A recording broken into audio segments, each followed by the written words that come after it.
Australian Open Aryna Sabalenka was denied a historic three-peat at the Australian Open, with Madison Keys pulling off a seismic upset to clinch the honors against the odds.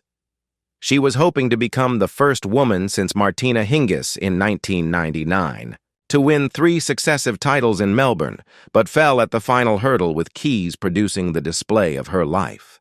The first set went the way of the American, with Sabalenka finding her feet in the second to force a decisive third set. It looked as though a tiebreak would be needed, but Keys pulled through to secure a 6-3, 2-6, 7-5 victory.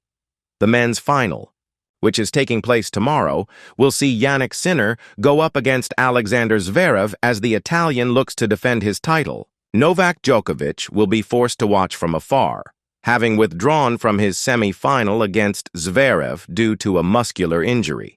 Andy Roddick was left frustrated by Novak Djokovic's withdrawal against Alexander Zverev after showing glimpses of his best form. "I mean, if there's an injury, there's an injury," said Roddick on his Served podcast. "I'm not sure what the trainer does in that scenario.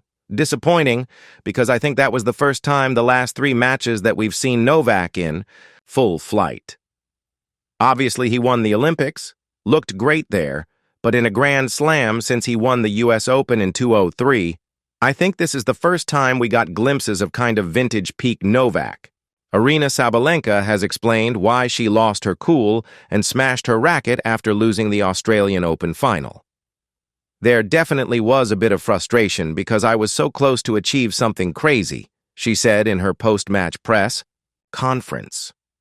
"When you're out there, you're fighting, but it seems like everything going not the way you really want to go. I just needed to throw those negative emotions at the end just so I could give a speech, not stand there being disrespectful.